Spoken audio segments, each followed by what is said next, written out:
श्री स्वामी समर्थ. भावनेची कदर नसलेल्या नात्यात, भावनेची कदर नसलेल्या नात्यात निघालेल्या अश्रूची किंमत शून्य असते. बरोबर का नाही? श्री स्वामी समर्थ. शुभरात्री सर्वांना. श्री गुरुदेव दत्त. चला तर मग पावसाळा सुरू आहे आणि कोणाकोणाला छान झणझणीत चमचमीत खावं वाटत आहे नक्की सांगा. आणि तसं तर प्रत्येकालाच वाटतं की बाबा पावसाळा सुरू असल्यानं काहीतरी घरात बसल्या जागी झड लागली ना, आणि पावसाळा सुरू असल्यानं घरात बसल्या जागी काहीतरी झणझणीत चमचमीत खावटते. मस्त असं तोंड चुळबुळ चुळबुळ करते, काय खाऊ काय नाही, काय खाऊ काय नाही. चला तर मग काय खायचं. आता मी करणार आहे खूप छान रेसिपी करणार आहे आणि ती तुम्हाला शेअर करणार आहे. चला तर मग काय करणार आहे, तर करणार आहे पारंपरिक पद्धतीने शेंगोळे. तुम्ही म्हणता शेंगोळे का खूप मोठी गोष्ट आहे का? खूप मोठी आहे नाही, पण पारंपरिक पद्धत आहे. कारण हल्लीच्या धावपळीच्या जीवनामध्ये कोणी अशा रेसिपी करीत नाहीत. पहिले जुन्या लोकांना खूप आवडायच्या अशा रेसिपी खायला. शेंगोळे, धपाटे, थालीपीठ हे सगळं आवडायचं. पण आताच्या मुलांना काय पिझ्झा, बर्गर, कायनू बायनू असं आवडते. त्यामुळे आपल्याला कसं जुनी पद्धत खायची आहे आणि पारंपरिक पद्धतीने खायचं आहे आणि पौष्टिक पण असते. याच्यात मला ना थोडीशी मजाक करायची सवय आहे आणि मी घरात पण करीत असते आणि थोडीशी बकबक थोडी जास्त करते, कारण मला बोलायची सवय आहे. त्याच्यामुळं थोडंसं बोलत असते. पण आता चला पारंपरिक पद्धतीने मस्त शेंगोळे करूया. आपण जर ह्या रेसिपीज नाही केल्या तर मागं पडून जातात. पुढच्या पिढीला माहितीच राहत नाही की हे काय असतं आयटम, खायचं काय नाही. फक्त नावच माहिती राहतात, कारण जुने लोक सांगतात ना. त्यामुळं अशा पारंपरिक रेसिपी, पारंपरिक म्हणजे पहिनावा असतो ते ठेवलाच पाहिजे. जुनं ते सोनं असं म्हणतातच ना. बघा पहिले लोक नवार नेसत होते, आताच्या मुली काय करायला लागल्या, शिवून नवार नेसायला लागल्यात. आहेत का नाही जुनं ते सोनं? त्यामुळं जुन्या जे परंपरा असतात ना त्या आपण पिढ्यानं पिढ्या चालू ठेवल्या पाहिजे. आणि त्यात हे अन्नसुद्धा आहे, खाणं पिणंसुद्धा आहे. त्यामुळं आपण मस्त आज पारंपरिक पद्धतीने छान झणझणीत शेंगोळे करूया. आणि एकदा अशी रेसिपी करून बघा. व्हिडिओ आवडल्यास लाईक, शेअर, सबस्क्राईब. चला तुम्ही सांग ह्या डब्यामध्ये काय घेऊन आल्या ताई? शेंगोळे घेऊन आल्या काय? नाही. चला शेंगोळ्याची रेसिपी बघ खूप झाली. रेसिपी शेअर करते. सर्वप्रथम काय करायचं, मी सगळी तयारी करून ठेवल्या पण तुम्हाला नंतर दाखवी. हे बघा पूर्ण तयारी करून ठेवली आणि तयारी केल्याच्या नंतरच मी थोडंसं आवरलं. म्हणजे काय मेकअप शाकअप मी काय करीत नाही, फक्त जे आहे ते पावडर गंध केला. सकाळपासून चेहरा तसाच होता. म्हणलं थोडंसं व्हिडिओ करायचं तर थोडंसं आवरूया. हे बघा कुकर ठेवले गॅसवरती. हे अगोदर मी बाजूला करते पसारा. गरम झाले बरं का कुकर. तर आता ह्याच्यात टाकायचं आहे तेल. 1 ते 2 पळी तेल टाकायचं आहे. थोडं याला तेल पण जास्त लागत नाही, थोडंसंच लागतं.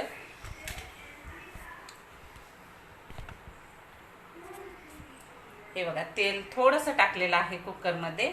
आता याच्यामध्ये काय करायचं आपल्याला, याच्यामध्ये नाही का आपल्याला जिरे वगैरे काहीच लागत नाही. यामध्ये फक्त खूप साऱ्या मोहऱ्या लागतात.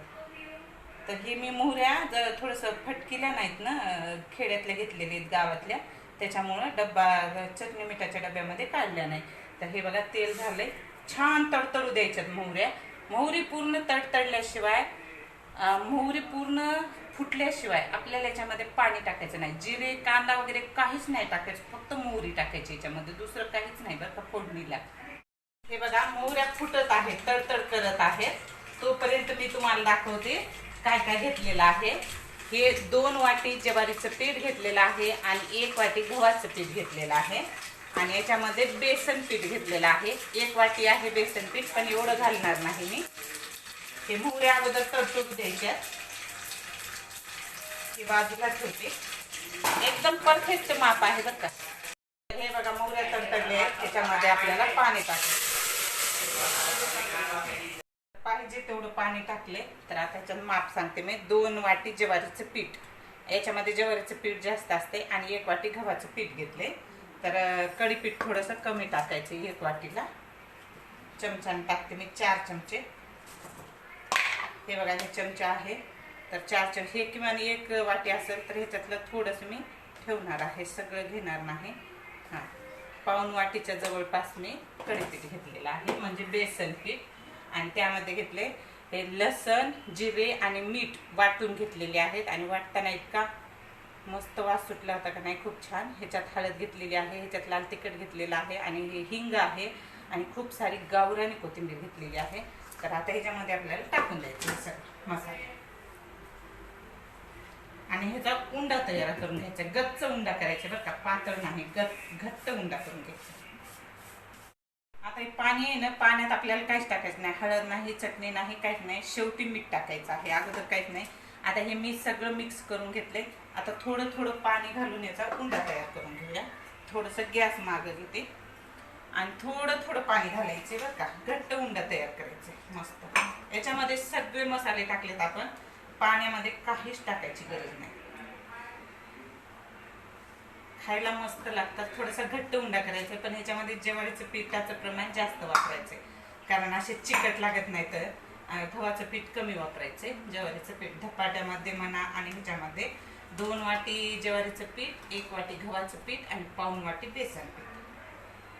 हे बघा, आता मी उंडा तयार करून घेते का.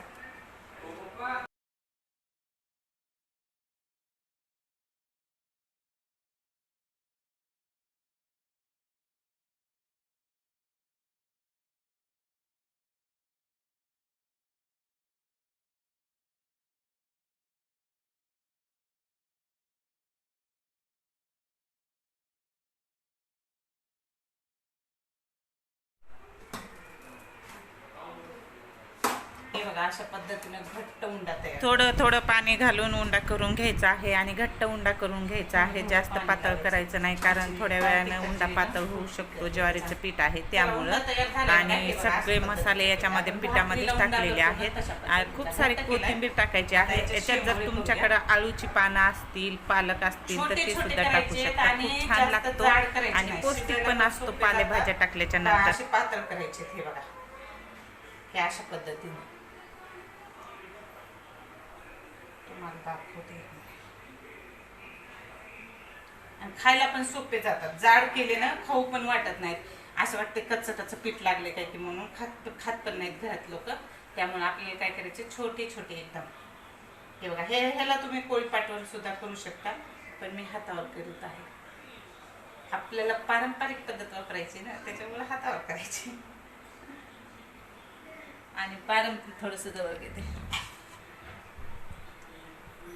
हे बघा,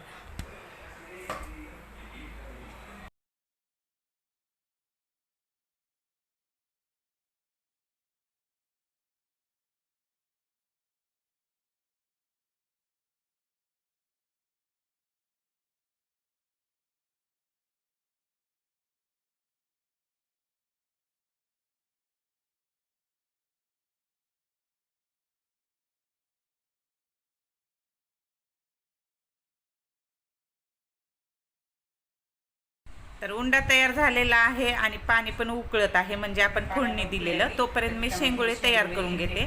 थोडेसे पातळ पातळ करून घ्यायचे आहेत. खूप जाड केले ना, खायला पण चांगले लागत नाहीत आणि शिजायला पण वेळ लागतो. त्यामुळे थोडेसे बारीक साईज करायची आहे आणि छान गोल असं रिंग करून चिटकून घ्यायचं आहे, नाहीतर पाण्यात उकळते वेळेस तुटल्या जातो. त्यामुळं तर छान चिटकून घेतलेलं आहे आणि मस्त छान. पावसाळा सुरू झाला ना, अशा नवीन नवीन आणि चमचमीत रेसिपी काहीतरी घरात बसल्या खावं वाटतं. त्यामुळे मी शेंगुळे केलेले आहे. कसे वाटतात?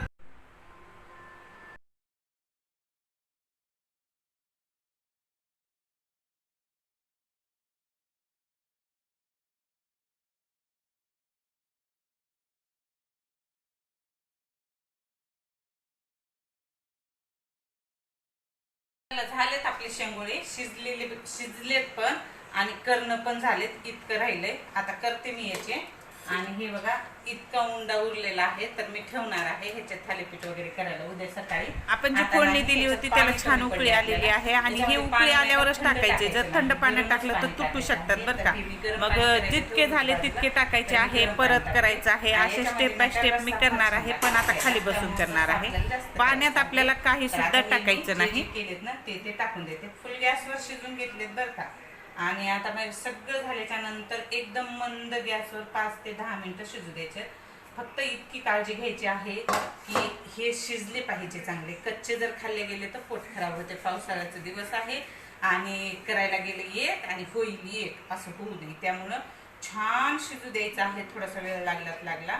आणि हे 2 उंडे आहेत ना, शेवटी मी याला पाण्यामध्ये विरघळून ह्याच्यामध्ये टाकणार आहे, कारण की त्याचा रस्सा जे असतो ना पाणी पाणी होत नाही, छान आळून येतो. त्याच्यामुळं थोडंसं टाकायचं म्हणजे चव पण छान लागते. असं पाणी पाणी लागत नाही, शेंगुळे एककड आणि पाणी एककड तसं तर होत नाही. पण थोडंसं हे 2 उंडे पाण्यात विरघळून टाकायचे, छान लागते खायला, चव लागते. तुम्ही जर करीत नसाल तर नक्की करून बघा, चव फार छान लागते त्याने. कारण ह्या पिठामध्ये सगळं आपलं साहित्य टाकलेलं असतं ना. आणि लसूण खूप सारा टाकायचा आहे बरं का, मी खूप लसूण टाकलं, एवढा लसूण टाकलेलं आहे. खूप नाही का हाताला चिटकत होतं म्हणून थोडंसं मी गव्हाचं पीठ घेतलं होतं लावायला हाताला, म्हणजे हाताला लावलं आणि ते केले, नाही तर हे पीठ नाही का चिटकत होतं. हे बघा मी थोडंसं पाणी घेतले आणि हे जे पीठ आहे ना याच्यामध्ये असे चूर गळून घेते, जेणेकरून चव पण छान येते, छान. आणि रस्सा त्याचा जो असतो ना, रस्सा खायला भारी लागते, आळून पण येतो रस्सा त्याच्यामुळे. चला आता टाकून घेते ह्याच्यामध्ये. आणि झाले बाबा, इतका वेळ जर मी उभे राहिले असले तर माझे पाय गळून आले असते, त्यामुळे मी थोडं बसू केलेलं आहे. थोडेसे झाले की उठून यामध्ये टाकत होते, खाली बसत होते, खाली बसून केले. आणि गॅस खाली घ्यायला नको वाटतं, खाली खूप गर्दा होते, त्याच्यामुळं खाली घेतला नाही, गॅस वरच केलेला आहे. पण आता याच्यामध्ये आपल्याला सगळ्यात महत्त्वाची गोष्ट राहिलेली आहे, मीठ. हे बघा अशा पद्धतीचं करून, हे पाणी नाही का असं करायचं आहे, हे असं आणि ह्याच्यामध्ये टाकून द्यायचं.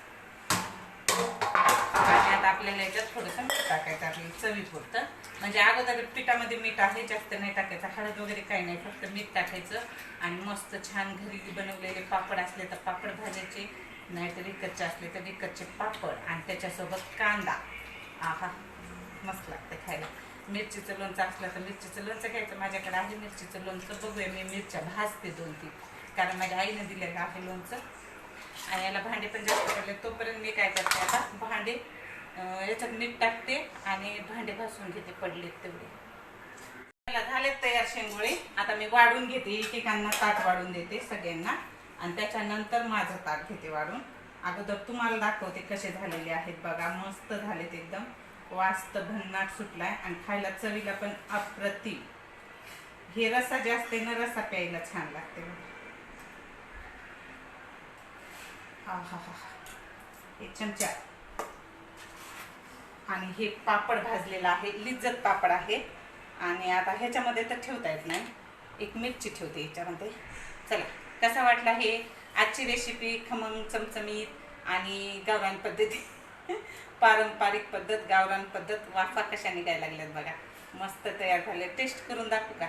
तेलला द्यायच्या अगोदर दाखवते, रसाच पिऊन दाखवते. वाव, काय भन्नाट झाले.